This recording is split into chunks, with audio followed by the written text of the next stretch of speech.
Italy के Sicily में वहाँ के अंडरवर्ल्ड डॉन विटाले अपने 10 साल के बेटे के साथ अपनी वाइनरी में आता है। वाइनरी वाइन के गोदाम को कहते हैं। वहाँ वो दोनों देखते हैं कि किसी ने उनके आदमियों को बड़ी बेरहमी से मार दिया है। तो विटाले अपने बेटे से कार में ही रुकने को कहकर अकेले बचे अपने आदमी के साथ वाइनरी के अंदर जाता है। अंदर भी चारों तरफ लाशें ही लाशें बिछी हुई थी। आखिर में उसको एक्स अमेरिकन मैरीन मैक मिलता है, जिसको उसी के आदमियों ने गन पॉइंट पर बैठा रखा था। उसके बावजूद मैक विटाले से एक चाबी मांगता है और उसकी नजर चाबी पर पड़ जाती है। असल में विटाले एक बहुत बड़ा साइबर गैंग चलाता है जो लोगों के बैंक अकाउंट्स को हैक कर उनको खाली कर दिया करता था। मैक उसको चाबी देने के लिए सिर्फ 9 सेकंड का समय देता है। समय पूरा होते ही मैक पलक झपकते ही वहाँ मौजूद सभी लोगों को गोली मार देता है और विटाले को नर्क की यातनाओं से भी बुरी मौत देकर उसके पास से चाबी लेकर वहाँ से बाहर निकल आता है। बाहर आते ही वो वहाँ एक छोटे लड़के को देखकर उसको गाड़ी में ही बैठे रहने को कहकर वहाँ से जाने लगता है। लेकिन तभी वो लड़का मैक की पीठ में गोली मार देता है। उसकी छोटी उम्र देखकर मैक उसको कुछ नहीं कहता, पर दर्द की वजह से वो वहीं बैठ जाता है। पर वो हिम्मत कर अपनी गाड़ी में बैठकर एक शिप के जरिए वहीं पास के शहर में आ जाता है। वहीं रास्ते से गुजर रहा जो नाम का आदमी मैक की हालत देखकर उसको जल्दी से वहाँ के डॉक्टर एंजेलो के पास ले आता है। वो उसकी गोली निकाल देते हैं और जो को समझाते हैं अगर कोई इसके हादसे के बारे में पूछे तो उसको यही बताना कि इसको गोली नहीं बल्कि इसका एक्सीडेंट हुआ था। जो उनकी बात मान जाता है। फिर अगले दिन जब मैक को होश आता है तो डॉक्टर उससे पूछता है जिसको उसने और जो ने बचाया है वो अच्छा इंसान है या बुरा। तो मैक लड़खड़ाते हुए शब्दों में उनसे कहता है मैं नहीं जानता।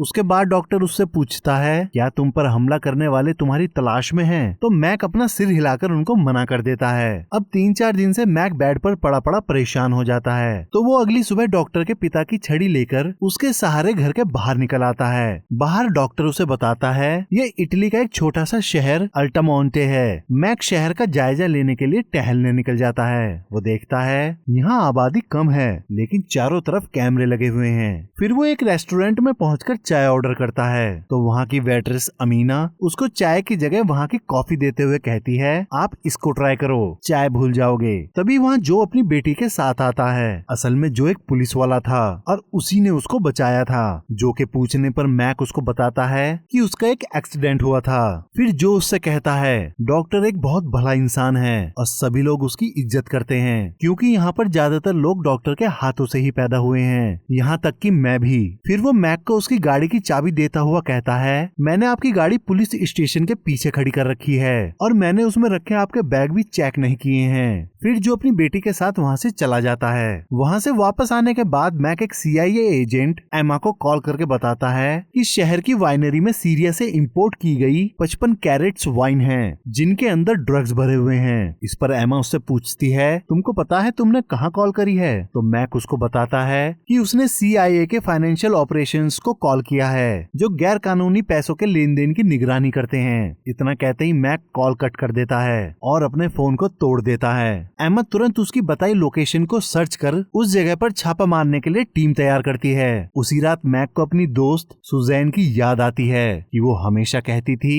कि तुमसे किसी भी तरह का जुल्म बर्दाश्त नहीं होता, और फिर उस मंजर को याद करता है जब उसने सुजैन के हत्यारों को बड़ी बेरहमी से मारा था। अगली सुबह मैक देखता है कि एक लोकल गैंग वहाँ के लोगों से जबरदस्ती वसूली करता है, साथ ही वो स्मगलिंग का काम भी कर रहे हैं और इन सब पैसों का कलेक्शन मार्को करता है। वहाँ के लोग ये सब कुछ जानते हुए भी उस गैंग की सारी एक्टिविटी को इग्नोर करते हैं। उन सबको देखकर मैक के अंदर एक अलग ही बेचैनी हो रही होती है। इधर मार्को अपने बड़े भाई विंसेंट के पास पहुँचता है जो उस गैंग का लीडर है। वो एक अपार्टमेंट को उसके मालिकों से जबरदस्ती खरीद रहा था क्योंकि उसको वहाँ होटल बनाना था, लेकिन मकान मालिक के मना करने की वजह से वो उनके बूढ़े और बीमार पिता को फांसी लगाकर खिड़की से बाहर लटका देता है और उसको वैसा ही छोड़कर मार्को के साथ वहाँ से चला जाता है। दूसरी तरफ एमा अपनी टीम के साथ वाइनरी पर छापा मारती है। वहाँ उनको वाइन की बोतलों में ड्रग्स और लगभग 100 करोड़ का कैश मिलता है। साथ ही एमा को पता चलता है वहाँ किसी ने दर्जनों लाशें बिछा रखी हैं और उन सभी पर एक ही आदमी के उंगलियों के निशान हैं, पर वो किसके हैं ये उनको पता ही नहीं चलता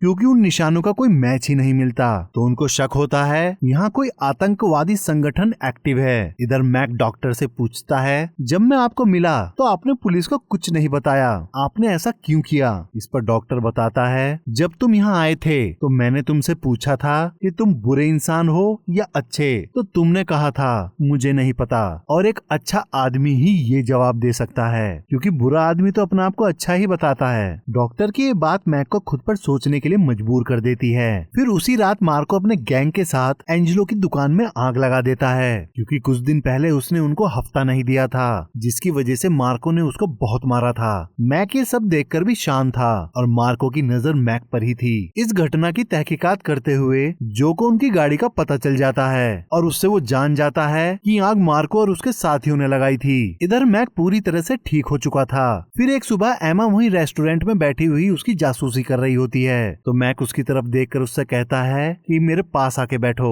एमा मैक के पास आकर बैठ उससे बहुत सारे सवाल करती है और पूछती है, वाइनरी में जो लाशें बिछी हुई थी क्या तुमने उनको मारा? तो मैक हंसकर उससे कहता है, क्या मैं चेहरे से खूनी लगता हूँ? इस पर एमा उसको बताती है, मैंने तुम्हारे बारे में पता लगाया है पर तुम्हारी कोई फाइल ही नहीं है, पर मैं ये पता लगा लूंगी कि तुम कौन हो, और कहकर वहाँ से चली जाती है। इधर मार्को को जैसे ही पता चलता है जो हाथ धोकर उसके पीछे पड़ा है, तो वो उसके घर जाकर उसकी पत्नी और बच्ची को बंधक बना लेता है और जो के घर पहुँचते ही उस पर हमला कर उसको बहुत मारता है। फिर मार्को जो की बेटी के सिर पर बंदूक रखकर जो से कहता है कि अगर अगली बार तुम हमारे काम के बीच में आए तो मैं तुम्हारे परिवार को जिंदा नहीं छोड़ूंगा, और कहकर वहाँ से चला जाता है। जो अपने सिर पर लगी चोट की पट्टी करवाकर जैसे ही डॉक्टर के पास से निकलता है, तो मैक उसको देख डॉक्टर से पूछता है, इसको क्या हुआ? डॉक्टर बताता है कि एक एक्सीडेंट हुआ था। फिर वो मैक को वहाँ की सारी कहानी बताता हुआ कहता है, ये काम यहाँ के माफिया का है, वो एक ऐसा कैंसर है जिसका इलाज हो ही नहीं सकता। उसके बाद चर्च के बाहर एमा मैक से फिर से मिलती है, तो वो बताती है, वाइनरी में जो आदमी मरा वो 10 साल से इंटरपोल की मोस्ट वांटेड लिस्ट में था। वो साइबर चोरियां करता था, जिसके निशाने पर ज्यादातर गवर्नमेंट जॉब से रिटायर होने वाले लोग होते थे। वो उनके मिलने वाले फंड को पलक झपकते ही चुरा लिया करता था, और साथ ही आतंकवादी उसकी जगह पर स्मगलिंग भी कर रहे थे। फिर एमा मैक से पूछती है, आखिर तुमने इन सब के लिए मुझे ही क्यों चुना? तो मैक उसकी बातों को घुमाता हुआ उसका ध्यान इस बात पर लगवाता है कि आखिर आतंकवादियों ने यहाँ के सबसे सिक्योर पोर्ट को ही क्यों चुना।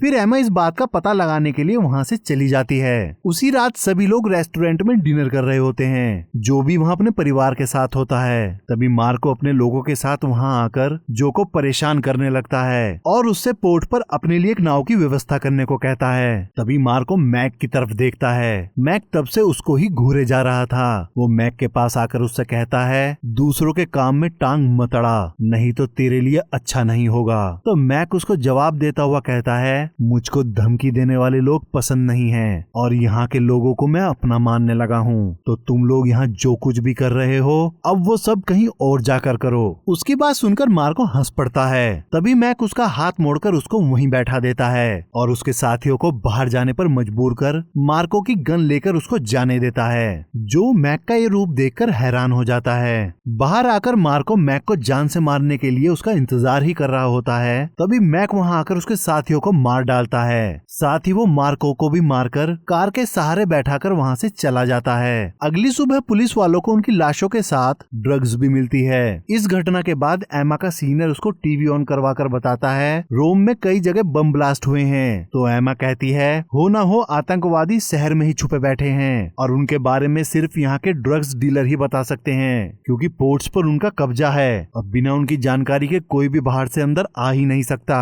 और इसके लिए हमको जेल में बंद सभी डीलर्स से पूछताछ करनी होगी, क्योंकि वही लोग अंदर बैठे ड्रग्स को ऑपरेट कर रहे हैं। उसके बाद एमा सिसिली के पुलिस चीफ से मिलकर उनकी जेल में बंद डीलर्स से बात करने को कहती है। तो चीफ उनको एक को छोड़कर किसी से भी बात करने की परमिशन दे देता है, लेकिन एमा सिर्फ उसी से मिलती है जिसको चीफ ने मना कर दिया था। एमा उसको धमकाकर उससे डीलर्स के सारे पते निकलवा लेती है। फिर वो लोग अपनी फोर्स के साथ सभी ठिकानों पर छापा मार गुंडों को मार डालते हैं। उनकी कार्रवाई से डरकर पुलिस चीफ विंसेंट के पास पहुंचकर उसको बताता है, CIA वाले हाथ धोकर डीलर्स के पीछे पड़ गए हैं, इसीलिए तुमको सब कुछ बंद करना होगा, क्योंकि उनकी लेडी ऑफिसर एमा बहुत जल्दी ये पता लगा लेगी ये सारा कांड आतंकवादियों का नहीं बल्कि तुम्हारा है और तुम अपने दुश्मनों से ड्रग्स खरीद रहे हो। विंसेंट अपने भाई के मरने के गम में बैठा हुआ चीफ से लड़ पड़ता है और गुस्से में उसका हाथ कटवा देता है। फिर उससे कहता है कि जिसने मेरे भाई भाई को मारा है, मुझे उसका नाम चाहिए, नहीं तो अगली बार तेरा सिर काटूंगा, और कहकर उसे जाने देता है। एमा को जैसे ही पता चलता है कि किसी ने पुलिस चीफ का हाथ ही काट दिया है, तो वो उससे मिलने हॉस्पिटल जाने के लिए अपनी कार की तरफ बढ़ी रही होती है। तभी मैक एमा को कॉल करके बताता है इन सब में आतंकवादियों का हाथ नहीं, बल्कि सिसिली के लोकल गैंग्स का ही हाथ है। तभी एमा की गाड़ी में ब्लास्ट हो जाता है, जिसके प्रेशर से एमा दूर जाकर गिरती है। मैक की कॉल की वजह से एमा ब्लास्ट में मरने से बच गई थी, लेकिन उसमें कई CIA वाले एमा के साथ घायल हो जाते हैं। उन सभी को जल्दी से हॉस्पिटल में भर्ती कराया जाता है। फिर उसी रात विंसेंट शहर पहुंचकर जो को बंदी बनाकर वहां के लोगों से उसका नाम पूछता है जिसने उसके भाई को मारा था, और जब कोई उसे जवाब नहीं मिलता तो जो के कान से सटाकर एक गोली चला देता है, जो दर्द से चीख पड़ता है। तभी मैक बाहर आकर उसके सामने सरेंडर कर देता है। अब जैसे ही विंसेंट उसको गोली मारने वाला होता है, तभी डॉक्टर वहां आकर फायर कर देता है। उनकी इस हिम्मत को देखकर वहां मौजूद सभी लोग अपने मोबाइल्स का कैमरा ऑन करके विंसेंट की रिकॉर्डिंग करने लगते हैं, और जोश में आकर विंसेंट से कहते हैं कि वो उन्हें भी मारे, जिसको देखकर विंसेंट सबको एक बुरी मौत देने का वादा करके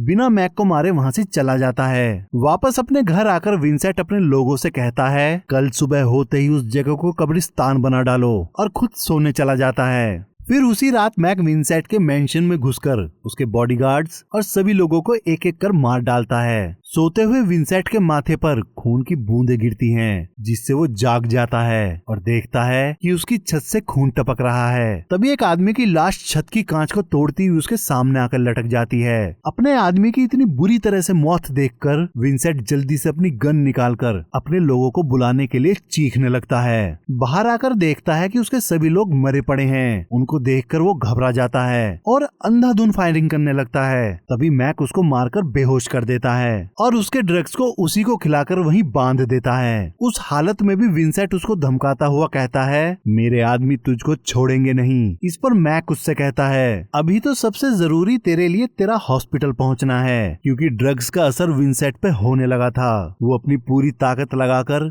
लड़खड़ाता हुआ हॉस्पिटल की तरफ जाने लगता है। तभी रास्ते में गाड़ी गलती से उसे टक्कर मार देती है। विंसेंट फिर भी हिम्मत करता हुआ सड़क पर रेंगता हुआ खुद को बचाने के लिए हॉस्पिटल पहुंचने की पूरी कोशिश करता है, पर रास्ते में ही वो दम तोड़ देता है। फिर अगली सुबह एमा को टीवी से पता चलता है CIA और इंटरपोल वालों ने विंसेंट के मेंशन पे छापा मारकर उसके लोगों को पकड़ लिया और विंसेंट के द्वारा खरीदी जा रही ड्रग्स को लेकर भी खुलासा कर दिया। साथ ही एमा को ये भी पता चलता है कि विंसेंट सड़क पर मरा पाया गया। उसी समय मैक एमा से मिलने हॉस्पिटल आता है। एमा उसको ब्लास्ट से बचाने के लिए थैंक यू बोलती है और वो समझ जाती है कि सारा काम मैक ने ही किया है। वहाँ पहुँचकर मैक उसको 71 लाख रुपए का बैग देकर उससे कहता है ये पैसा एक रिटायर्ड आदमी की पेंशन है, जिसको विटाले ने उस आदमी के अकाउंट को हैक करके चुरा लिया था। तुम इसको उस आदमी को वापस कर देना। इस पर एमा कहती है इसका मतलब तुमने इस आदमी की पेंशन के जरिए विटाले को ट्रैक किया और उसके पूरे गैंग को मारा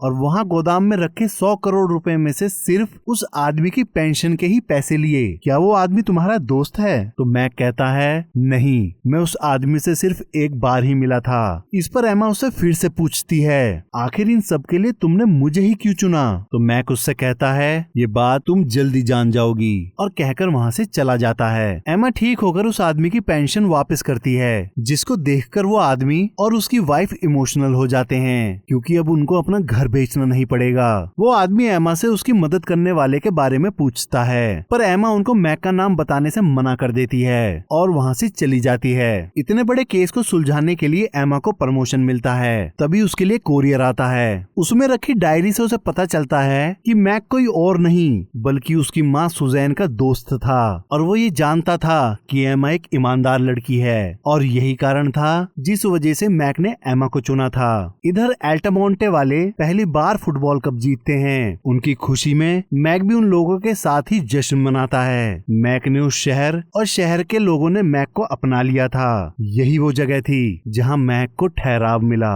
और ये कहानी यहीं खत्म हो जाती है। आशा करता हूँ कि आप सभी को ये एक्सप्लेनेशन पसंद आई होगी। और भी मूवी के एक्सप्लेनेशन सुनने के लिए आप हमारे इस चैनल को लाइक करें, सब्सक्राइब करें और साथ ही बेल आइकन दबाना ना भूलें।